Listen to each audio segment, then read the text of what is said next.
Aiden, what are you doing? What on earth happened here?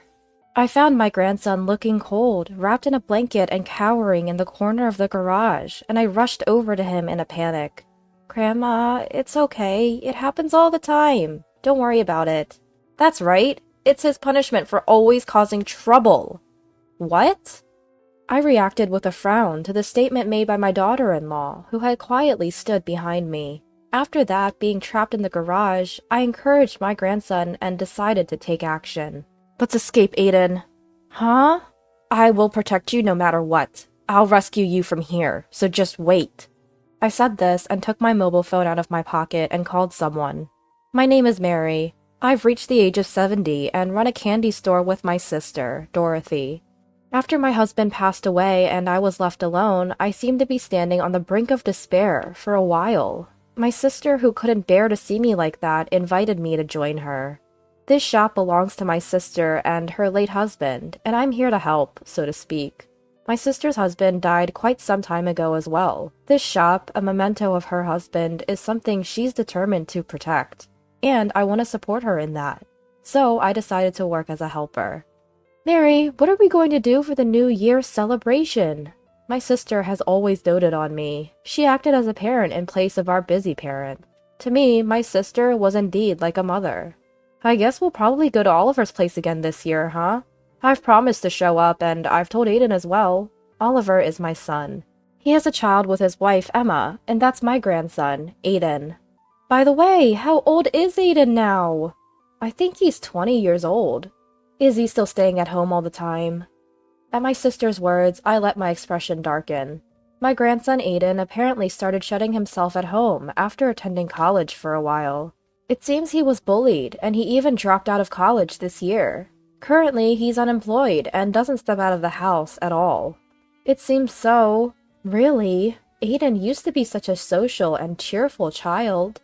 My sister is right. Up until high school, my grandson was lively and had a life that had nothing to do with shutting himself at home. But then, one day, he suddenly became reclusive, and I was unable to hide my surprise when I heard about it.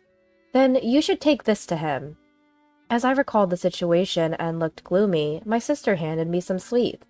Dorothy, here! When you're feeling down, having some sweets and taking it easy is the best. The candy Aiden used to love is back in stock. If you like, take it to him. My sister, who smiles so brightly, is reliable and shed a bright light on my darkened heart. Time passed and the season turned to the new year. I was visiting my son's house. It must have been cold, right? Come on in, please. My son's wife took my coat and guided me into the living room. I thought she was really considerate and a good person, but then something happened that nullified that impression. Thanks, Emma. By the way, where's Aiden? I couldn't find my grandson anywhere. Even though he usually stays holed up at home, he shows his face and smiles at me whenever I visit. But on this day, he's nowhere to be found. I had heard my son would be back from work in the evening, but I haven't been told anything about my grandson. Is he in his room? That's what I thought when I was about to head there. Aiden's out shopping right now, Emma shouted, as if to stop me in my tracks. I jumped in surprise, but even more shocking were her words. Shopping? Aiden is able to leave the house now? My grandson, who hadn't left the house for the past year, was taking an unexpected big step. I was so moved that I inadvertently let out a loud cry. Yes, it seems he finally found the courage. I felt a slight unease in Emma's forced smile, but at that moment I didn't dig into it, because my son's wife was truly devoted and dependable. I had never once looked at her with a suspicious gaze. Since my son was an emergency doctor, he rarely came home, so the household matters were almost entirely left to his wife, Emma. That's why she quit her job. She wanted to dedicate herself to her family and raise her son properly. She had overcome the challenges of raising him alone with those thoughts in mind. I had no reason to suspect that Emma would do anything to her grandson, but now I live with a lifetime of regret. If only I had noticed my daughter-in-law's hidden side at that time, my grandson might not have suffered like this. I'm making your favorite steak for dinner tonight, Mary. Oh my, you didn't have to go to all that trouble. Not at all. You've always been so good to us. Please, let me do this much. Thank you. Here, this is for Aiden. The candy that Aiden used to love is back in stock. Saying that, I handed over a box of assorted candies, and she smiled at me with pleasure. I was helping Emma prepare dinner, but when I looked at the clock, it was already past 7 p.m. Speaking of which, Aiden hasn't come back yet. Isn't it getting too late for shopping? He just called me. He'll be staying at a friend's house today. A friend? He's been staying inside the house all the time, but it seems he's made an internet friend recently. He'll be staying at their house today. Something's off. If he had the courage to do that, why would he be cooped up at home? I continued to prepare dinner with those doubts in my mind. I felt something was off about my daughter-in-law's explanation. I wanted to see the truth with my own eyes. Thinking so, I slipped out of the living room while my daughter-in-law was busy preparing dinner. I quietly visited my son's room, making sure not to make any noise, only to find out that no one was there. Rather, the room was completely empty. What is this? Where's Aiden? Aiden? Where are you? Something was wrong. I thought so and started walking around my son's house. It was built in an old-fashioned way, with a long corridor running through it. The view of the garden from that corridor was always breathtaking, but today something felt off about it. That garage, has it been cleaned up? This house originally belonged to my husband, and it's his family home. Now my son and his family live there, so I knew that garage had been there for a long time. But, for some reason, the garage that was dirty last year had been cleaned. It had changed as if someone had put a hand to it, and I couldn't help but wonder why. I was about to approach the garage, changing into the sandals left in the garden, when it happened. "Found you! Mary, what are you doing?" My son's wife's shouting voice rang out, as if to stop me from entering the garage. Surprised by her loud voice, I involuntarily jumped back. "You suddenly disappeared, and I've been looking all over for you."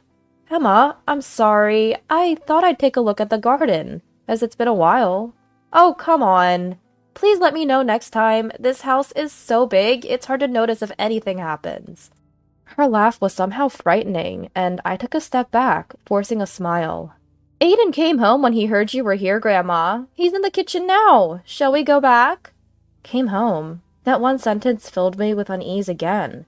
For my grandson who had been staying home, a chance to play with friends should have been extremely valuable. I was happy that he was pleased to see me, but would he really come home just because of that? My suspicions grew towards my son's wife as we headed back to the living room together. But on the way, I didn't overlook it. The fact that my grandson's shoes were next to the garage. And after this, I was to find out that my grandson had been leading a truly desperate life. "Come on, the steak is ready. Let's eat." My son's wife handed me a plate and encouraged me to eat, but I couldn't find my grandson anywhere. No matter how much I looked around, I couldn't even sense his presence. Puzzled, I decided to ask, "Hey, where's Aiden? You said he came home, right?" I had been concerned about my grandson ever since I arrived, and my son's wife seemed to sigh in frustration at my questions. "Aiden's in the kitchen." "The kitchen?" "He takes his meals in the kitchen." "What?" I was genuinely shocked by what she said. I recalled my grandson's room earlier and the shoes by the garage. I hastily stood up and headed to the kitchen, where my grandson was. "Aiden?" "Grandma?"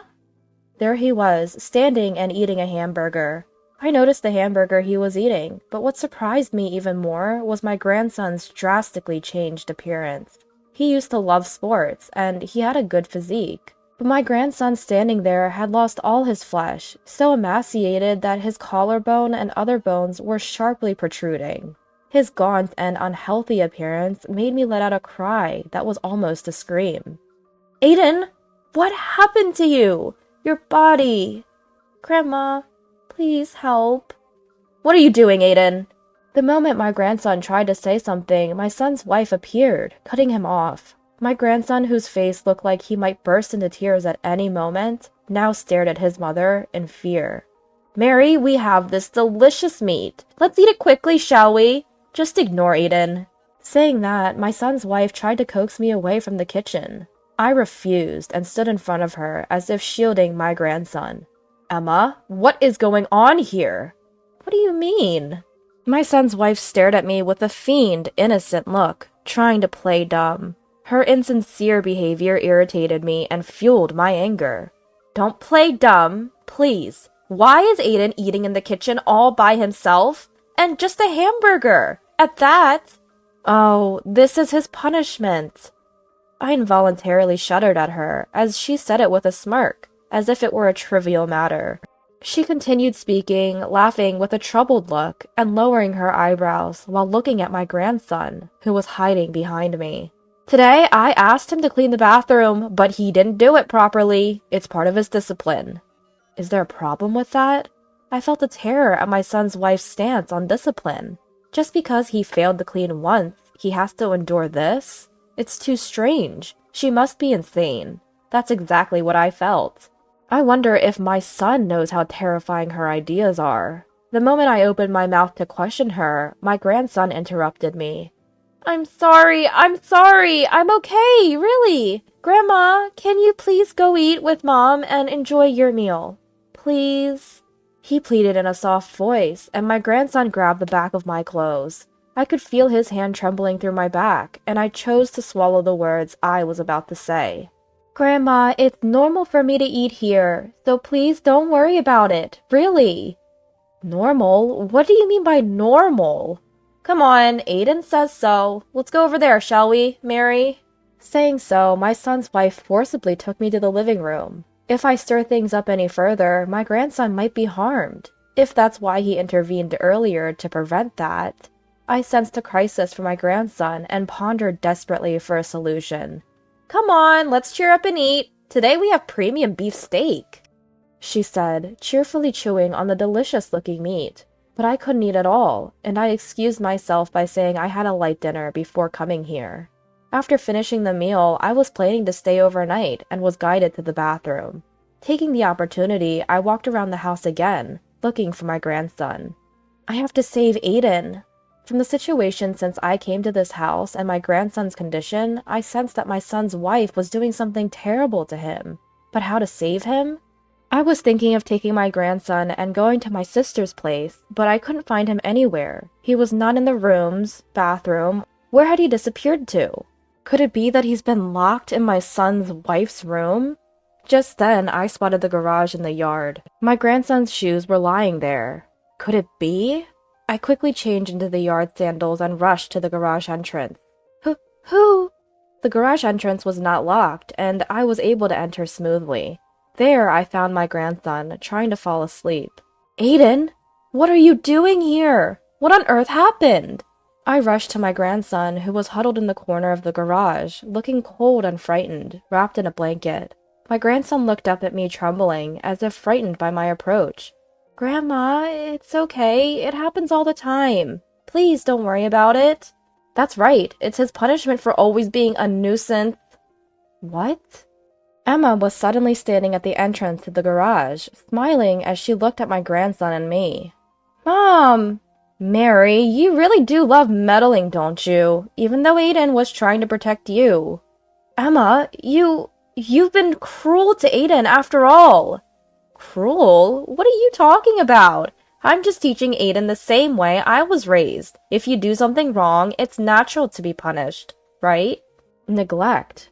That word perfectly summed up the family environment, and I was almost at a loss for words. My son's wife was apparently raised in a harsh environment as a child, and what she was doing to my grandson seemed to be a part of the discipline she had received herself. But I couldn't accept that kind of parenting, and I spontaneously voiced my opinion. Punishment? This? What did Aiden do? You don't understand how I feel. I love Aiden and want him to be with me forever. But he abandoned me, trying to leave the house to go to college. It's all because he went to such a place. That's why he changed. My grandson was utterly terrified by his mother's hysterical outburst. I learned later that because she had overcome the challenges of raising a child alone, she seemed to have developed an abnormal attachment to my son. So, you've confined Aiden? You knew, didn't you? That's right, to keep Aiden from leaving me. So, I made him quit college. It was all to satisfy her own desires. I couldn't comprehend her talking about such terrifying thoughts so casually. The situation was more than just frightening. My grandson had been living in fear of that twisted love, suffering for a whole year. Thinking of his terror, I trembled with rage and couldn't help but glare at her. Since Mary knows the truth now, I can't let you go home, can I? With those words, my son's wife, wearing a sinister smile, began to slowly close the garage door. We're going to be trapped! I realized it too late, and by the time I started to move, it was already too late. After a loud metallic clang, I heard the sound of a clock. I'll think about what to do with Mary overnight. For today, you two, Aiden and you, will just have to sleep in the garage and reflect on things. My son's wife seemed relieved that she had locked me and my grandson in, and I could hear her walking away from the scene. In the silent garage, it was my grandson who spoke first. Why? Huh? Why did you come looking for me? If you had just left me alone. I couldn't bear to watch my grandson crying out like that, trembling with guilt and fear. Thinking from his perspective, this life had been so hard and painful for him. Overwhelmed by unbearable emotions, I gently embraced him. Don't talk nonsense, dear. Where is there an old woman who would abandon her precious grandson? Precious? Yes, dear. It's no exaggeration to say that my life was saved because you were born. Just before my grandson was born, I was struck with the grave illness of cancer.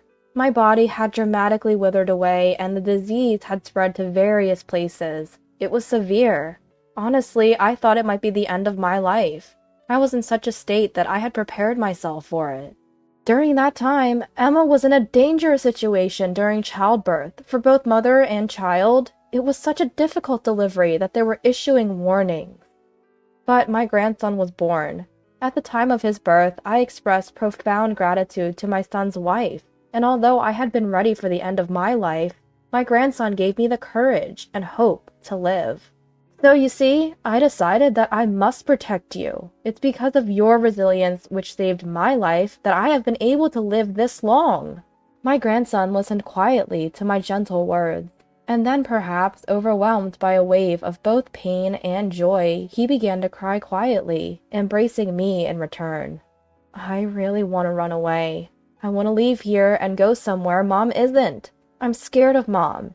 If I voice any opinion, she starts screaming like she's a different person. If I didn't listen to her, I'd be locked in this garage since I was little. Even if I escaped, she would file a missing person report and I'd be caught right away. There's no escape. I had no idea that my son's wife's behavior was tormenting my grandson like this. From what he told me, all his friends were taken away by my son's wife, and there was no one to help him. It seemed he had given up hope of escaping from my son's wife. Now I'm stuck with this weak body. I'm really pathetic, aren't I? I found it painful to see my grandson's forced smile. I could feel my body trembling with anger. Let's run away, Aiden. Huh? I will protect you no matter what. I will rescue you from here, so just wait. I said this and pulled out my mobile phone from my pocket, calling someone. Hello? Mary? What's going on? The person on the other end was my sister, and I explained the whole situation to her. Rather than getting angry, my sister thought of a way to help us first. First of all, make sure to keep each other warm so you don't get cold. Oliver's workplace is that place, right? With those words, my sister asked me for the address of my son's workplace. I was certain, but I wondered what she was planning to do, and was about to ask when she cut me off, anticipating my question. We need to teach her a lesson. I'll make her understand that her twisted love is wrong. Just wait, both of you. I'll come and rescue you soon. My sister told me this unilaterally, then hung up the phone, and we spent some time just like that. It was January, in the dead of winter. Since we were in the mountains, the temperature had dropped even further. The cold was so severe that even huddled together, my grandson and I couldn't bear it. Our words dwindled, and I felt like I might lose consciousness. Just as I was about to close my eyes with those thoughts, something happened. It sounded like a fire, or some sort of accident nearby. There was a loud noise of ambulances, fire trucks, and police cars. The sound brought me back to my senses, but something about it seemed off. It was very close, and it sounded as if they had stopped right in front of our house, perhaps. Just as I thought that, I heard the scream of my son's wife. Hey, you guys! What's going on? Over here! Quickly! Break the garage lock! Incredibly, I even began to hear my son's voice from outside. Help had arrived. With that thought, I stood up and began pounding on the garage with all my strength. I'm here! Someone please help! Save Aiden! Save my grandson! Following my cry, my grandson also began to raise his voice, calling for help. We're opening it now! Please stand back! Because the paramedics shouted that, my grandson and I moved away from the entrance. The sound of the lock being broken with machinery echoed, and the moment it was destroyed, the entrance burst open with force. Are both of you okay? Dad?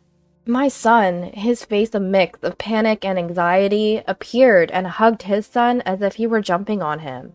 Seeing his father's face, my grandson seemed relieved and embraced his father, crying. Hey, what are you doing? You think this is allowed? Doing something like this without permission? Emma, unable to comprehend the situation, screamed and ranted, claiming their actions were unreasonable, but not a single adult seemed intimidated by her. Everyone glared at her, and then my sister appeared, confronting my son's wife. Don't talk nonsense! Do you even realize what you've done? My sister yelled at my son's wife in a voice louder than I'd ever heard before. We were all taken aback by her voice, but the one who was even more startled was my son's wife. You were about to do something irreversible! Don't you understand how dangerous that was? My sister yelled at my son's wife, her anger like that of a real mother. But my son's wife raised her voice to confront her.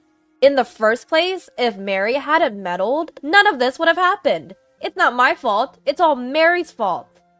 I'm not in the wrong. Those words of my son's wife screaming that she was not at fault made me furious, and I lost my temper. If I hadn't noticed this today, you would have continued to believe Aiden was yours, and would have kept taking away his freedom. But that's because Aiden doesn't understand my feelings. Don't force your selfish thoughts on a child.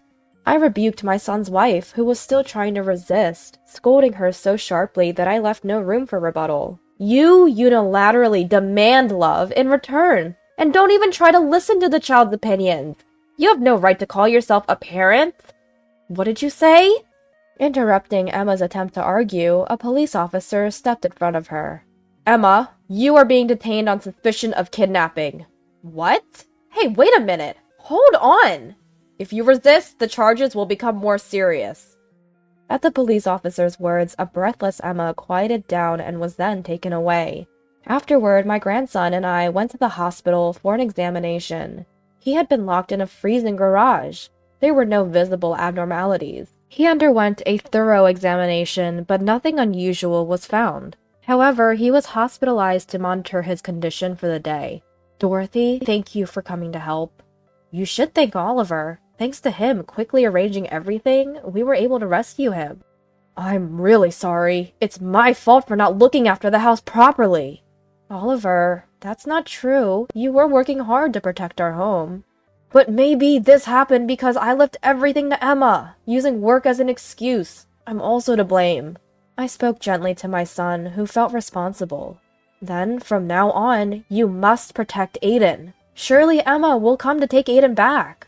Yeah, I think so too. We have to make sure that he never falls into her hands again. That's true, but what should we do? I have an idea. When I proposed this to my son and sister, they both agreed. Time passed and the day came when Emma was released. As we were prepared for her to contact us, sure enough, Oliver's mobile phone rang. Wait, what's going on here? The first thing out of her mouth was neither an apology nor a complaint, but a voice almost like a shout. Both my sister and I, who were listening to the call, sighed at her expected reaction. What's the matter? The house! It's gone, isn't it? Yeah, it's gone. We don't need a house to live with you anymore. What? What do you mean? Explain yourself! Just being released and faced with an incomprehensible situation, she was speaking with a voice filled with anger and desperation. In fact, after that, we all, including my grandson, had discussed it and sold the house, leaving it a vacant lot. Since I had originally been the owner of the house, selling it was easy. My son and grandson were now living on entirely different land, and after this phone call, the mobile phone was to be disconnected, and arrangements were made to talk to Emma through a lawyer. There's no way we can go on with you, and Aiden has finally settled down. Don't try to interfere with our family anymore. What are you talking about? Aiden is my precious son. Stop it. The grandson, who had been listening to the call, quietly spoke up at her shouting. Aiden? Where are you? Mom will come and get you. Just wait. I'll come and take you back right away. You're creepy. In response to Emma's words, the grandson spoke out in an angry tone. Emma, surprised at his words, showed a look of confusion. Aiden? What on earth are you saying?